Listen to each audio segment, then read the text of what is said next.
Olá, amados, paz e bem. Eu sou Belquisedeque e estou aqui para os comentários da lição desta semana. Lições bíblicas da editora CPAD Classe de Jovens, lição de número 5, com o tema Obadias, o cuidado para com a retribuição divina. Nesse terceiro trimestre de 2021, nós estamos estudando sobre os profetas menores.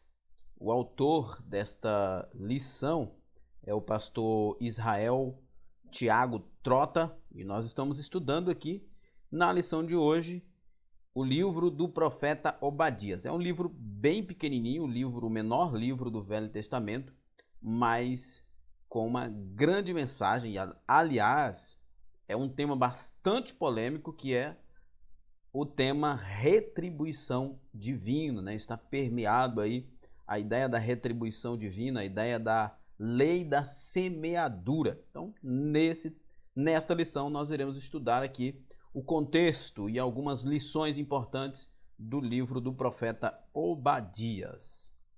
Lembrando que a bdenfoco.com disponibiliza para você uma série de conteúdos gratuitos, né? Aula em vídeo, aula em áudio, curso para educadores cristãos, aula em PDF e uma série de outros conteúdos que você pode encontrar acessando www.bdenfoco.com. Temos também o conteúdo premium, né, que são os slides em PowerPoint, cursos diversos, estudos e sermões em PDF e o curso básico em teologia.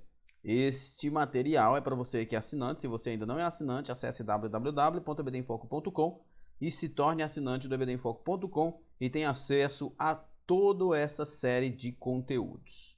Lembrando também que você pode receber subsídios gratuitos pelo WhatsApp. É só você salvar esse contato aí no seu telefone e mandar uma mensagem para nós. Lembrando que o DDD é 94 98409 2869. Muito bem, vamos então para o nosso comentário. Nosso texto do dia, Obadias, capítulo 1, verso 15. Óbvio, só tem um capítulo, né? Porque o dia do Senhor está perto sobre todas as nações. Como tu fizestes, assim se fará contigo. A tua maldade cairá sobre a tua cabeça. Então, esse é um texto de Obadias onde Deus está falando para a nação de Edom, que assim como ela procedeu contra Israel, assim também aconteceria com ela. Esse é um dos versículos, mais um dos versículos de Obadias, que prova a ideia, né, da retribuição divina, a ideia da lei da semeadura. É óbvio que a gente tem que estudar essa questão da retribuição divina com muita cautela, para que a gente não extremize, mas sim, como Paulo diz lá em Gálatas 6 e 7, tudo que o homem plantar, isso também colherá. Há sim um princípio bíblico para a retribuição divina, para aquilo que fazemos, nós colhemos. A síntese diz: o livro de Obadias nos desperta para a realidade da lei da semeadura, né, que eu acabei de falar. Gálatas 6 e 7, Paulo fala sobre isso, né? Esta é uma lei estabelecida por Deus, colheremos o que plantamos nesta vida, né? Para alguns, às vezes nós não colhemos nesta vida, mas colheremos na eternidade. Essa é uma possibilidade porque a vida não se encerra aqui. Há uma vida pós-morte, seja para aqueles que estarão com Cristo ou para aqueles que serão condenados. E aqui ou depois a justiça divina não irá falhar. A colheita irá ser realizada. O texto bíblico, né, os escritores da lição, né, a CPAD, ao montar a lição, destaca aqui os versos 1 e 4, 15 e 17, mas óbvio você vai ler todo o capítulo de Obadias. Eu não vou me deter no texto aqui por uma questão de tempo, como sempre a gente faz. Nossa introdução. Eu volto a lembrar que esse é um tema bastante polêmico.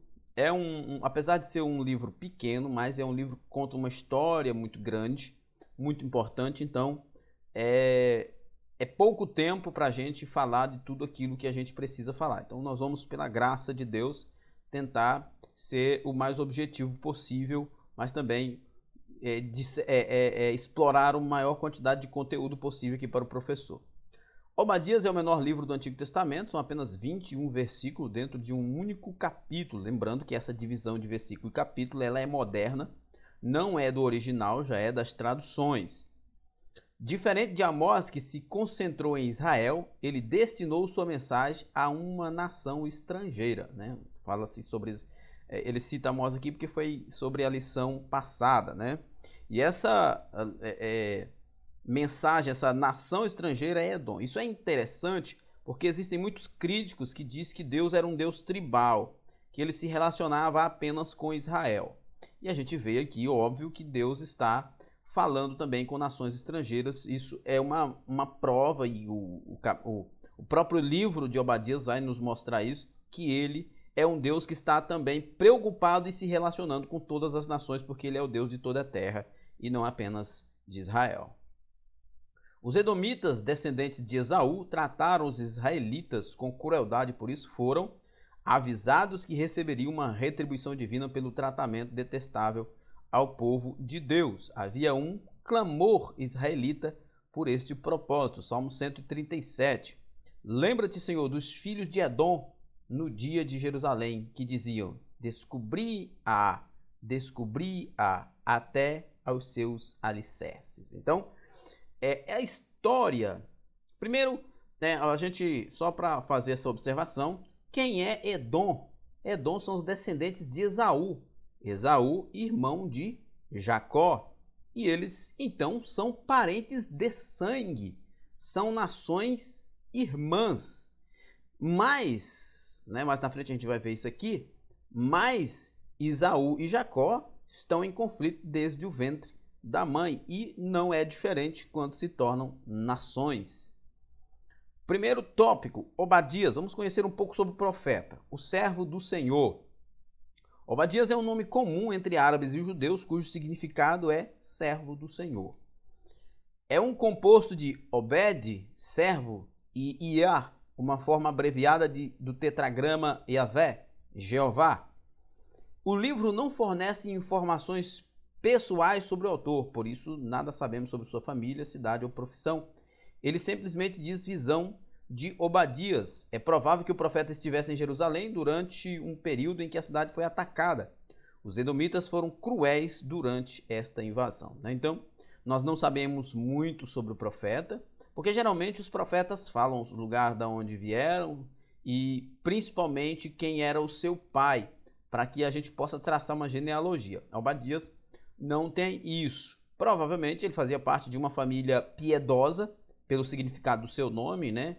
Servo do Senhor. Então ele provavelmente, a sua família era uma família piedosa, uma família conservadora, uma família que servia a Deus.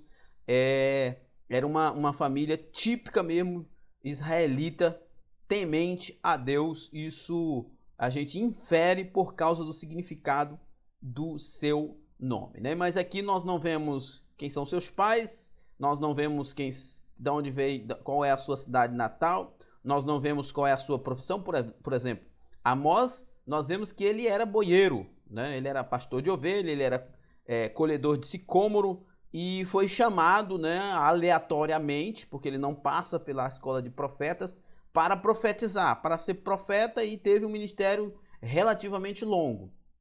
Já Obadias nós não temos essas informações. Por inferência dos estudiosos, né, e como diz aqui o comentarista, é provável que o profeta estivesse em Jerusalém durante um período em que a cidade foi atacada, muito por causa da linguagem que ele usa, porque a linguagem que ele usa, aparentemente, ela se aproxima muito da linguagem de alguém que é testemunha ocular. Os edomitas foram cruéis durante esta invasão. Obadias narrou os acontecimentos no estilo de uma testemunha ocular, como podemos ver nos versos 11 a 14. Ele era um homem piedoso, que seguia a ortodoxia judaica e acreditava na justiça divina, né? Como nós falamos, provavelmente ele era um homem piedoso, né, ortodoxo, né, conservador, por causa do significado do seu nome, porque o judeu geralmente, ele, quando escolhia um nome, não era pela beleza, mas pelo significado. Então, os pais dele escolheram o nome aqui, servo do Senhor, servo de Yahvé. E então isso aponta, né, para que eles pertencessem a uma família bastante ortodoxa, bastante piedosa. Ao ver a maldade dos edomitas, anunciou, impelido pelo Espírito de Deus, o juízo que estava por vir sobre esta nação. Vale destacar que outros profetas também anunciaram o juízo sobre Edom. Jeremias 49 fala sobre isso, Ezequiel 25 fala sobre isso e Amós capítulo 1 também fala sobre isso. Especialmente pela profecia de Ezequiel, provavelmente a gente vai tentar localizar, e Jeremias também, né, o momento, né, dos acontecimentos em que Obadias escreve o livro. Sua época.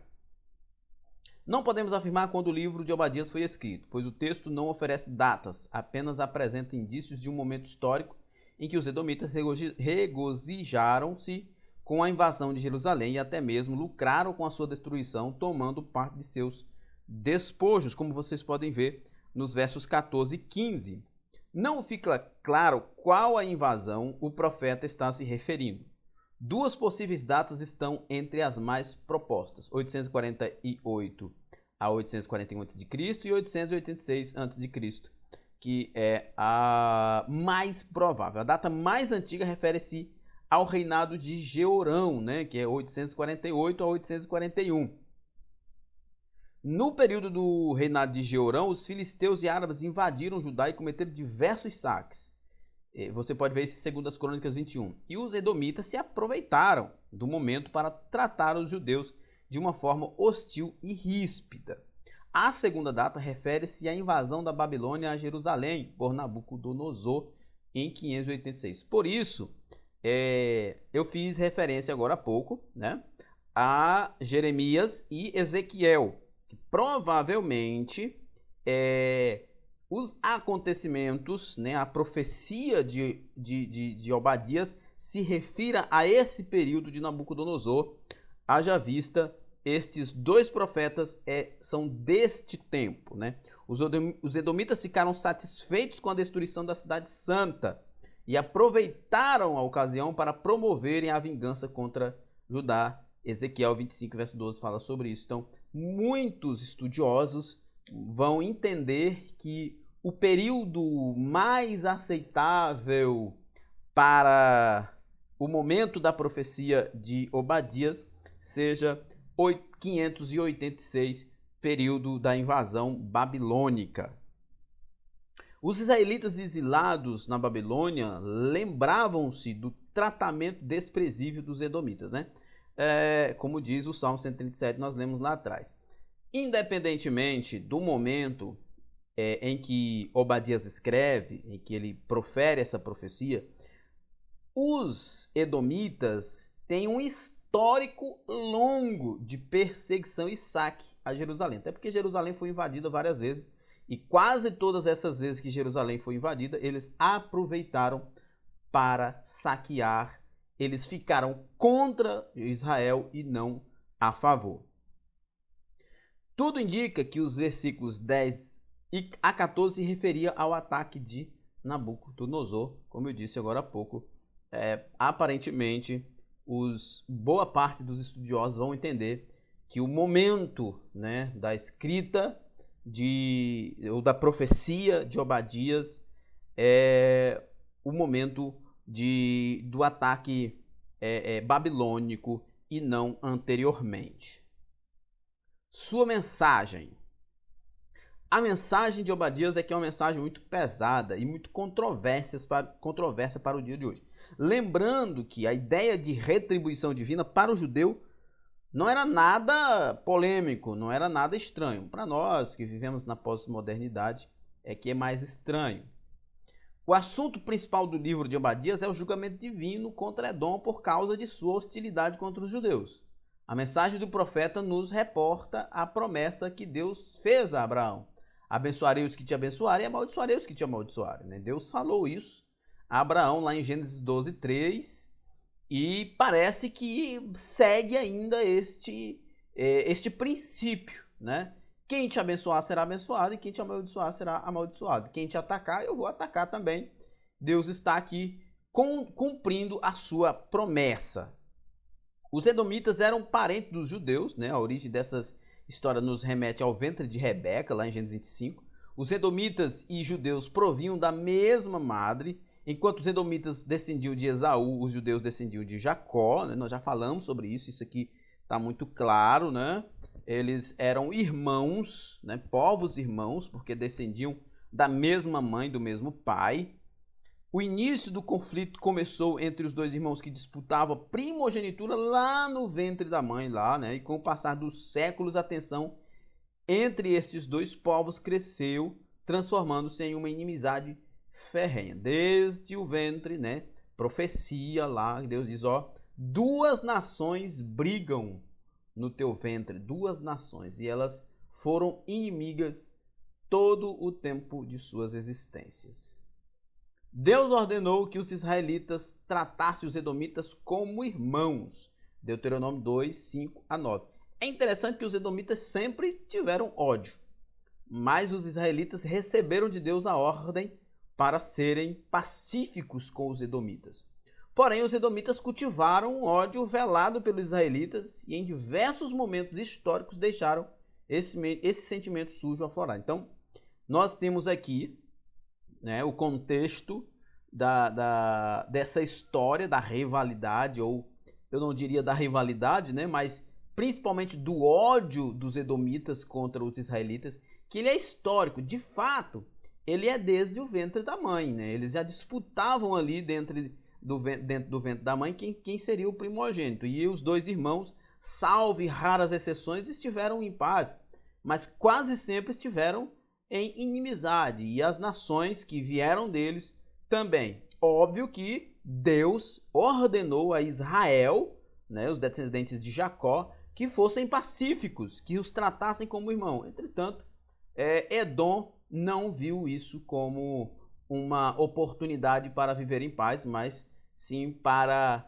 derramar o seu ódio, a sua ira. Isso é muito interessante, o professor pode explicar, aprofundar, explorar um pouco mais isso com seus alunos.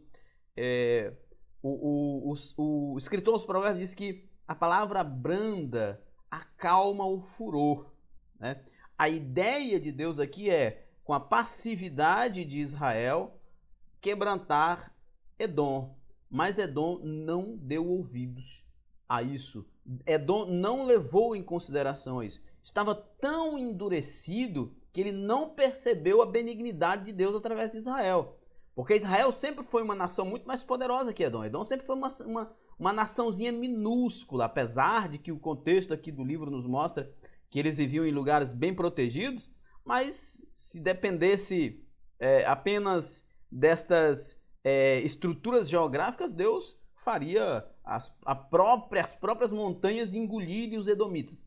Mas eles estiveram ali preservados. Se Deus determinasse que Israel destruísse Edom, teria destruído. Mas Deus ordenou a Israel que Israel fosse benevolente com os edomitas, enquanto que isso não constrangeu os edomitas para que também retribuísse a generosidade. O que é bom o professor explorar aqui é que às vezes tem pessoas que realmente estão tão endurecidos, e a gente precisa ter cuidado para essas pessoas não serem nós, que mesmo uma ação benevolente, uma ação de graça de um irmão ou da parte do próprio Deus, não nos tira essa mágoa, esse rancor. Nós temos que ter cuidado com isso, né? Nós precisamos olhar para a Bíblia e lembrar, né, como disse o escritor aos Provérbios, que a palavra branda acalma o furor. Nós temos que, Paulo diz lá em Romanos que se a pessoa fala mal de tu, você deve amar ela, porque fazendo assim você vai amontoar brasas vivas sobre a sua cabeça, ou seja, você vai constranger a consciência dela e dessa forma ela vai parar. O que não aconteceu com os edomitas. Eles estavam tão endurecidos que eles rejeitaram qualquer expressão de amor. Nós temos que ter cuidado com isso para não seguirmos o exemplo dos edomitas. Os 21 versículos do livro de Obadias podem ser divididos da seguinte forma. Destruição de Edom, versos de 1 a 9, né? Ele falando ali que Edom vai ser destruído. As razões, né, da destruição, o porquê da destruição, óbvio, porque ele aproveitou a desgraça do irmão para poder se dar bem, né? Que coisa horrível, né? Isso. E o veredito divino, verso 15 até o verso 16, além de 17 a 21, a restauração futura do povo de Deus. É interessantíssimo a lição do livro de Obadias, não apenas pela retribuição divina, mas pelo comportamento de Edom, aproveitar a desgraça alheia para poder se dar bem. Isso não é um comportamento cristão. Segundo tópico, o julgamento divino. O orgulho, olha só, isso aqui é interessante a gente observar. Edom era a nação vizinha a sudeste de Israel, ao sul de Moabe e do Mar Morto. Eles eram descendentes de Esaú, apesar de serem parentes de Israel, comportaram-se como inimigo, nós já falamos sobre isso. Um mensageiro foi enviado para noticiar a destruição de Edom. Levantai-vos e levantemo-nos contra ela para a guerra. Embora fossem pequenos em relação aos outros povos, verso 2 nos fala isso, eram poderosos por causa da posição geográfica em que estavam. Eis que te fiz pequeno entre as nações, tu és muito desprezado. Entretanto, mesmo sendo pequeno, a posição geográfica de Edom o tornou soberbo. Isso aqui é importante, o professor pode explorar isso, né? A soberba do coração levou-os a pensar que eram invencíveis. O texto diz que eles habitavam nas fendas das rochas. Suas cidades foram construídas em uma região de cadeias montanhosas que protegiam a nação. A topografia do local fornecia-lhes uma proteção natural. Os cavalos das tropas inimigas jamais passariam pelas fendas das rochas. A posição geográfica de Edom os tornaram vaidosos, os tornaram arrogantes. Vamos fazer uma aplicação aqui? O professor pode explorar isso aqui. A posição de privilégio que nós temos, né, em que nós estamos, não deve ser um motivo para orgulho, mas para serviço. Tá?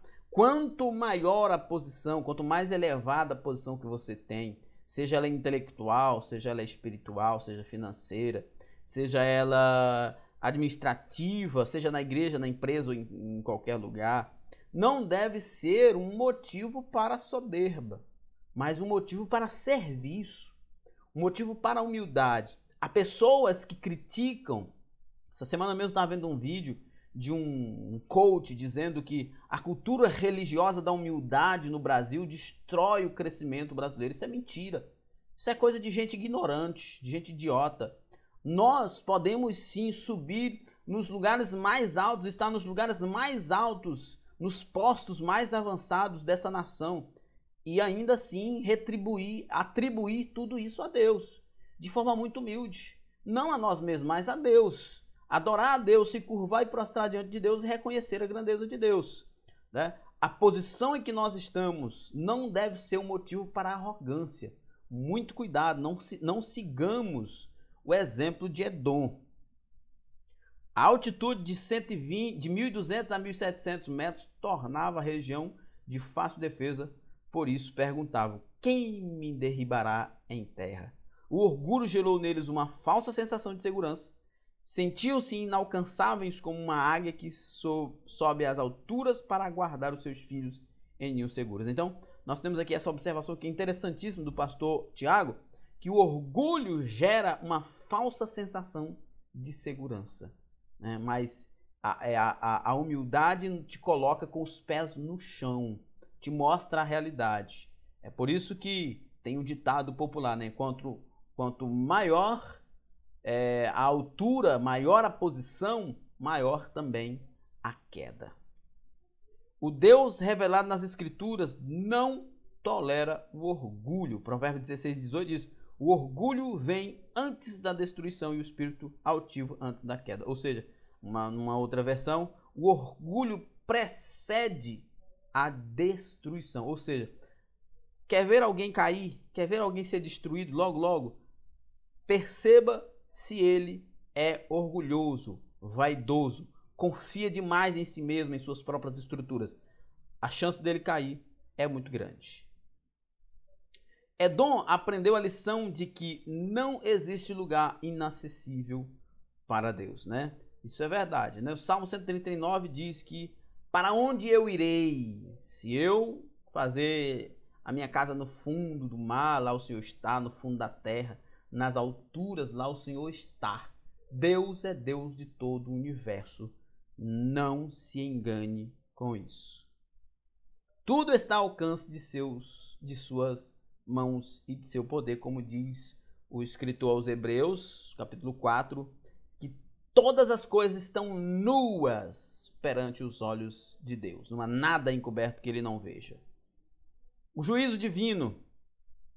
Os edomitas estavam acostumados a roubar outros povos em momentos de tragédias.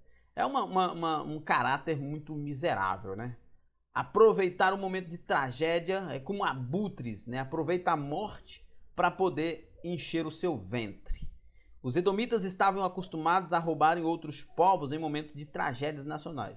Porém, de acordo com Obadias, eles experimentariam o mesmo veneno, pois ladrões e roubadores viriam de noite para saquearem suas cidades. O profeta declarou que até os vindimadores, colhedores de uva, deixavam alguns cachos pelo caminho, né, após a colheita, para que outros pegassem. Todavia, em Edom não sobraria nada, absolutamente nada. Eles estavam acostumados a viver como abutres, se aproveitar da desgraça alheia. Isso não é cristão, irmãos. Ei, se você se alegra com a miséria alheia, o professor pode explorar isso aqui com seus alunos. Se você rir da queda do seu irmão, se você rir da miséria, pode ser também até mesmo de uma pessoa que você não conhece, você não conheceu Cristo. Se você rir da desgraça alheia, você não conheceu Jesus. Edom se aproveitava da desgraça alheia porque não conhecia Deus, não temia Deus. Isso é coisa de abutre, isso é coisa de gente que não conhece Deus. Nós que somos servos de Deus, nós não rimos, nós não aproveitamos da desgraça alheia, nós lamentamos com eles. Se verdade for o que as pessoas dizem sobre o significado de misericórdia, que é miséria cardia, ou seja, o seu coração na miséria alheia, então o cristão que não é misericordioso, ele não conheceu Jesus, porque Jesus disse que misericórdia quer e não sacrifício. Ou seja, Jesus quer que nós sintamos a dor do próximo, não que zombemos dela ou que aproveitemos da queda dele. Todo o tesouro de Esaú seria encontrado e esquadrinhado. Os judeus tinham o costume de identificar as pessoas por seus antepassados. Assim, Esaú é um nome para Edom e Jacó é usado para Judá, né? Isso aqui eu acredito que está bem claro, né? O nome dos pais da nação é Jacó e Esaú, né? E depois Jacó teve o seu nome mudado para Israel, né? Então se transformou em Israel.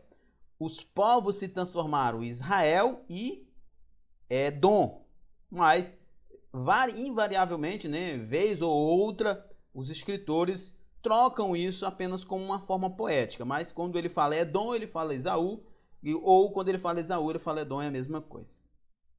Os bens de Esaú referia-se às minas de ferro e cobre que pertenciam ao território dos edomitas e seria tudo saqueado, eles perderiam tudo que tinham.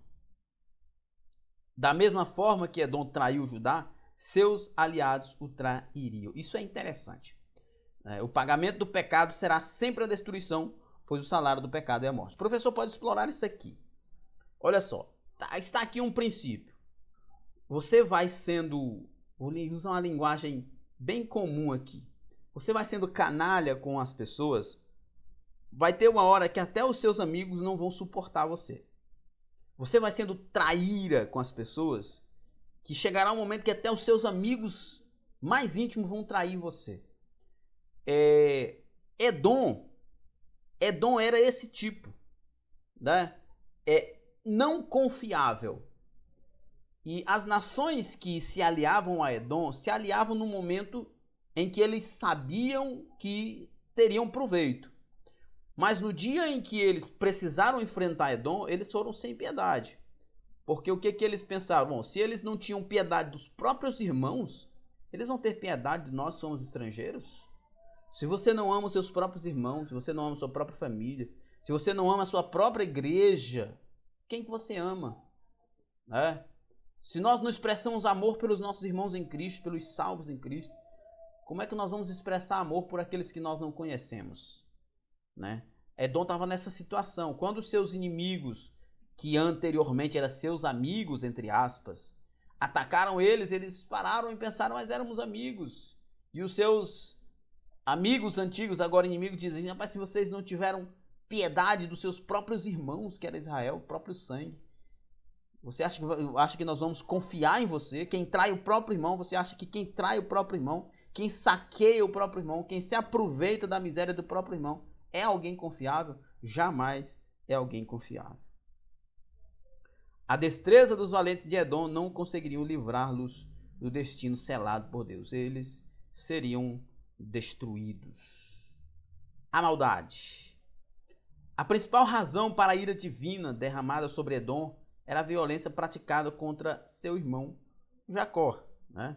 Por causa da violência feita a teu irmão Jacó, cobrir-te-á a confusão e será exterminado para sempre. Obadias 1:10. Jacó é usado como sinônimo para a nação de Israel. O termo Israel não se refere especificamente ao reino do norte, mas faz menção ao uso genérico do nome aplicado aos descendentes de Abraão, Isaque e Jacó. Por isso, provavelmente, o momento de tudo isso é na invasão babilônica de Nabucodonosor e não anteriormente. O texto sugere que o juízo de Deus não estava sendo aplicado por causa de um único ato, mas por causa de um acúmulo de comportamento hostis para com Israel. É interessante que o comentarista deixa bem claro aqui que o resultado de uma vida, a condenação, a destruição de Edom não é resultado de um pecado. É resultado de um abandono completo à vontade de Deus. É aquilo que os teólogos chamam de apostasia. Então, a condenação veio não por causa de um pecado, mas por causa de uma vida de pecado. Por causa de uma vida virada às costas para Deus e a vontade de Deus. A gota d'água foi a aliança de Edom com os povos inimigos, provavelmente Babilônia, né, que assolaram Jerusalém. E assim Obadias declarou, tu mesmo era um deles. Quando os inimigos invadiram Jerusalém, ao invés de você proteger seu irmão, você atacou seu irmão junto com os seus inimigos. Mas óbvio que isso foi, como diz aqui o comentarista, apenas a gota d'água. Mas Edom já tinha um comportamento desde o início antagônico à vontade de Deus em relação a Israel, ao seu irmão Israel, sempre sendo inimigo, sempre tentando prejudicar o seu irmão. Em outras palavras, Edom aliou-se ao exército invasor. Eles olharam com prazer para a destruição de Jerusalém e se alegraram na má sorte do seu irmão. Isso se referindo apenas a um momento, mas voltando a lembrar aqui o que o nosso comentarista fala e que a gente vê isso na história bíblica, que o juízo de Deus sobre Edom não é apenas por causa de uma vez que eles atacaram Israel, mas por causa de seu comportamento em todo o tempo, de uma vida voltada contra Deus. Me lembro de uma frase de alguém que diz, as pessoas querem viver sempre longe de Deus, mas quando morrer, ir morar com Ele. Ou seja, você não pode esperar de Deus graça e benevolência quando você morrer, um lugarzinho no céu, se você vive longe dele. Se você vive sempre longe dele. Você não pode esperar que Deus simplesmente olhe para você e diz, não, vou colocá-lo em um lugar bom, como as pessoas dizem aí, quando alguém morre, se você viveu a vida inteira longe de Deus.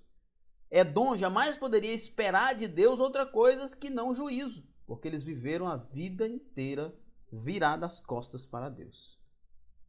Os edomitas festejaram a derrota dos israelitas.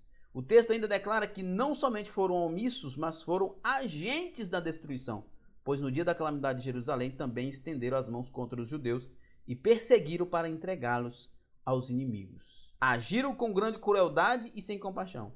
A falta de compaixão é um grande pecado diante de Deus. Além de se alegrarem com a derrota alheia, foram instrumentos da maldade. Não precisava eles serem cruéis com Israel. Bastava apenas eles serem omissos. Né? O próprio Novo Testamento, o apóstolo Paulo diz que aquele que sabe fazer o bem e não faz, peca. Edom já teria pecado se ele simplesmente ignorasse Israel. Mas ele não apenas ignorou Israel. Ele aproveitou a oportunidade para se dar bem. Ele aproveitou a oportunidade para poder, como ele mesmo não conseguia, a nação de Edom mesmo não conseguia atacar Israel, ele aproveitou o momento de fragilidade para atacar, para pisotear, para esmagar, para saquear, para roubar o seu irmão.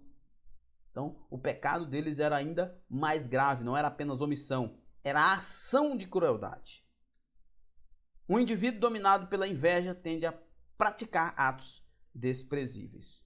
Orgulho e inveja são sentimentos que devem ser extirpados de nossos corações. Vale aqui nós, professor, explorar um pouco sobre isso aí, né? O que motivou Edom, o que motivou Esaú ser inimigo de Israel esse tempo todo? Simplesmente inveja. Orgulho e inveja. Né? Esaú, apesar de ter nascido primeiro, mas, né, como diz o escritor aos Hebreus, era profano e devasso, vendeu o seu direito de primogenitura por um prato de comida. E quando se sentiu lesado, enganado pelo irmão, mas na verdade ele vendeu, de fato, né? Como diz a história, combinado não sai caro. Ele disse que vendia, porque para ele não significava nada, então. Agora, quando ele soube que as bênçãos era para o que tinha o direito de primogenitura, e ele havia vendido esse direito para Jacó, ele ficou revoltado, e a partir de então ele criou esta inveja contra seu irmão. E de Esaú passou para seus descendentes, até Edom. A nação de Edom tinha inveja de Israel, tinha inveja das bênçãos de Israel. Isso não é um comportamento cristão, viu, irmãos?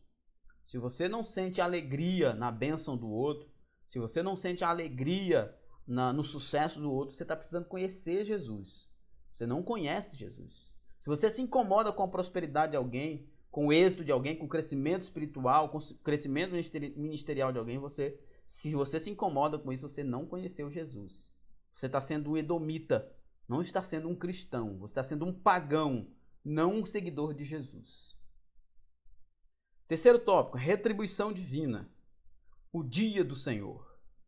O profeta anuncia que o dia do Senhor virá sobre todas as nações. Esse dia será contrastante para Edom e Israel. Enquanto um será humilhado e destruído, o outro será restaurado e exaltado. O dia do Senhor aponta para um momento específico da história em que Deus se levantará para fazer a sua justiça. Então, aqui nós entramos num ponto que é bastante polêmico. A retribuição divina. A lei da semeadura. Se você faz, você vai pagar. Mas a gente vê isso muitas vezes na Bíblia. O escritor aos Provérbios diz que quem faz a cova, nela cairá. Quem planta vento, colhe tempestade. Lá no Novo Testamento, Paulo diz, tudo que o homem plantar, isso também colherá. Então, meu querido, nós temos que ter cuidado com o que nós fazemos. Nós temos que ter cuidado com o que nós plantamos. E como diz um amigo meu, o problema da semeadura é que você geralmente não colhe o mesmo tanto que plantou. É sempre muito mais abundante. Problema no sentido de que você plante algo mal. Se você planta muita ingratidão, muito mais ingratidão você vai colher. Então, nós temos aqui o texto bíblico falando da retribuição divina, do juízo divino. Nós vivemos num mundo pós-moderno que a pós-modernidade, até mesmo dentro da igreja, eles não admitem, é inaceitável para eles a ideia de julgamento divino. Mas Deus julga sim. O juiz de Deus aplicará em Edom o castigo imposto a Israel. Assim se fará contigo. Assim como você fez com o teu irmão, assim será feito contigo. Enquanto Edom experimentará a taça da ira divina, Judá receberá livramento. Enquanto a casa de Esaú será como palha, a casa de Jacó será como fogo. Enquanto uma desaparecerá, a outra queimará as nações com a mensagem do Evangelho. Deus aplicará a justiça na inversão dos papéis injustos. O exaltado será humilhado e os humilhados serão exaltados. Essa palavra trouxe consolo para os judeus que sofriam diante da derrota imposta pelas tropas adversárias. E aqui nós temos, né, uma informação de que no dia do Senhor isso acontecerá, essa retribuição. Então, o dia do Senhor também pode ser uma referência à sua vinda, ao juízo final e assim por diante. O que nos leva a pensar o seguinte, e é importante que o professor explore isso, é que se você está sofrendo, se você está sendo injustiçado agora, não pense que a morte chegando tudo vai se acabar. Não. Haverá uma retribuição na eternidade também. Existem tantos homens perversos nesse mundo que a gente pensa assim, nada acontece com esses caras. Não, mas a eternidade dará a eles a paga que eles merecem. Não podemos perder a fé na justiça divina, porque se a justiça humana falha, se o castigo não chega agora, mas chegará na eternidade. Vivam-os de modo íntegro, confiando em Deus. Vivamos de modo íntegro e confiando em Deus e em sua palavra. E ainda que enfrentemos desventuras, no momento certo o Senhor intervirá, para fazer prevalecer a sua justiça e derramar o seu consolo sobre nós. Eu costumo dizer que o céu sempre estará aberto para aquele que é injustiçado, para aquele que é perseguido. Ainda que ele se abra para nos receber, como foi com Estevão, mas Deus nunca nos deixará desamparado. Aquele que perseguir você aqui, aqueles que perseguirem a igreja de Cristo aqui, aqueles que cometem injustiça aqui, você pode até não ver Deus castigando eles aqui, mas a eternidade dará a eles a justa retribuição. A retribuição divina. Os juízos divinos são sempre fundamentados em motivos convincentes. Deus não comete injustiça. A doutrina da retribuição divina é bíblica. O teu olho não poupará, vida por vida, olho por olho, dente por dente, mão por mão, pé por pé. Isso já era lá no Velho Testamento. Deus fez aos edomitas a mesma coisa que fizeram a Judá. Edom e Israel eram parentes, no entanto, os edomitas sempre trataram Israel com desprezo. Na época de Moisés, o direito de passagem dos israelitas pelo território edomita foi negado. Já começou aí a nação de Edom negando algo a Israel. Nós temos aqui que Deus criou a lei da semeadura, o princípio da retribuição. Se você deseja colher coisas boas na sua vida, então plante coisas boas. Isso não é discurso de coach, isso não é discurso otimista, isso é bíblico. Se você é uma pessoa que cultiva a amargura, se você é uma pessoa que cultiva o isolamento, se você é uma pessoa que cultiva o ódio pelas pessoas, você colherá isso. O pior de tudo é que talvez você viva a sua vida inteira e não colha isso aqui, mas a eternidade lhe dará a justa retribuição. Então, vamos plantar aquilo que é agradável. Vamos plantar amor, misericórdia, vamos plantar gratidão, reconhecimento, justiça, para colhermos tanto aqui quanto na eternidade uma boa colheita. A Bíblia apresenta 4 momentos em que os edomitas pilharam Israel: no reinado de Jeorão, no reinado de Amazias, no reinado de Acás e no reinado de Ezequias. Este ciclo de maldade não poderia ficar impune. Chegou um momento em que as iniquidades de Edom estava no limite, em que Deus ia retribuir a eles o que eles mereciam. Deus escreveu uma lei no universo que não pode ser esquecida. A lei da semeadura, Gálatas 6 e 7. Nós já temos falado sobre isso. É a plantação que determina o resultado da colheita. E é interessante, parece até clichê falar sobre isso, mas se você planta laranja, você não colhe abacaxi. Se você planta limão, você não colhe banana. Por isso, Paulo diz, tudo que o homem plantar, escolherá. Isso tem dois aspectos aqui. Se você planta, você colhe. E o que você planta é o que você colhe. Você não pode plantar amargura e colher alegria. Você não pode plantar ingratidão e colher gratidão. Você não pode plantar vaidade e colher reconhecimento.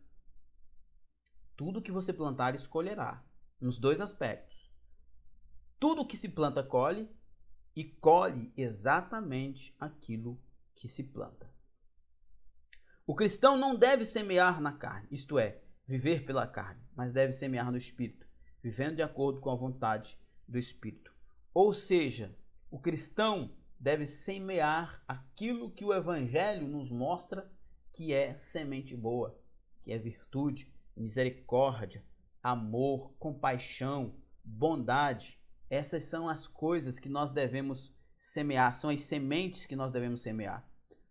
Companheirismo, altruísmo, fidelidade, essas são as coisas que nós devemos semear. Não devemos semear como Edom, que semeou ingratidão, que semeou injustiça e recebeu a devida retribuição. Estejamos sempre atentos e não nos esqueçamos que também seremos julgados pelo Senhor. Como eu disse, no mundo de hoje é inadmissível, as pessoas não querem aceitar a ideia de um julgamento divino, mas ele existe. Cuidemos para que sentimentos contraproducentes como a raiva, a amargura ou até mesmo a maquinação do mal jamais cresçam em nossos corações. Eu sei que quando você é afrontado, agredido, humilhado, é muito difícil você suportar. Mas creia no Senhor. Creia no Senhor, encha o seu coração da palavra de Deus. Busque a Deus em oração.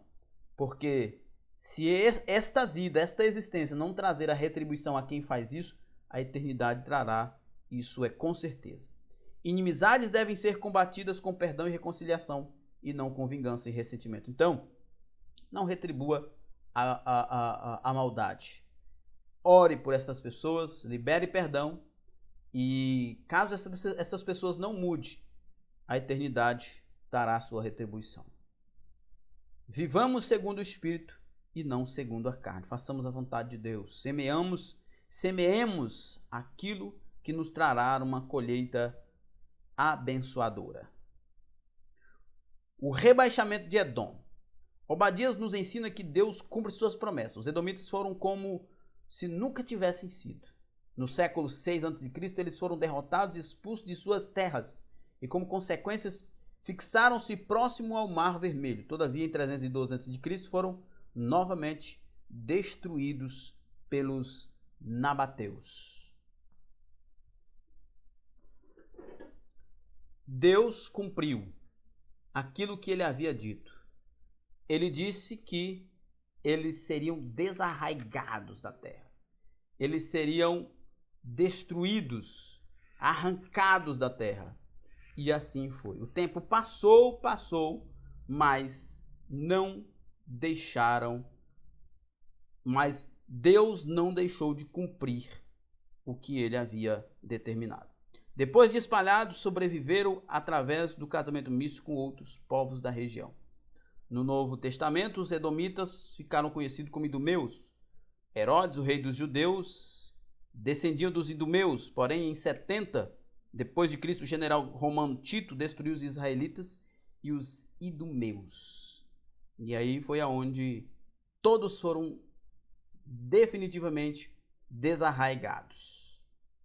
Enquanto os israelitas se dispersaram e depois de quase 2000 anos reviveram como uma nação, os idumeus desapareceram da história para sempre. Deus cumpriu a sua palavra. Ele nunca falha. Deus nunca falha. Isso nós temos que ter em mente. Deus nunca falha. A profecia de Obadias se cumpriu. Nossa conclusão. Ninguém pode desafiar as leis espirituais e sair incolume. O que Deus estabeleceu está estabelecido. Devemos nos atentar para os maus exemplos a fim de observarmos o fruto do pecado. Lembremos-nos de Edom. O ódio e o orgulho não devem ter espaço em nossos corações, pois uma vez inseridos, tendem a crescer dentro de nós, provocando grandes estragos espirituais. Lembremos-nos de que o arrependimento e a fé em Jesus nos conduzirão ao amor e ao perdão, nos livrando de tais sentimentos vis. Não apenas estragos espirituais, mas também estragos materiais. O ódio, o rancor, o orgulho é sempre um mal que destrói tanto interno quanto externamente o ser humano. Muito bem, chegamos ao final do nosso comentário. Que Deus em Cristo nos abençoe e até a próxima. Paz e bem a todos.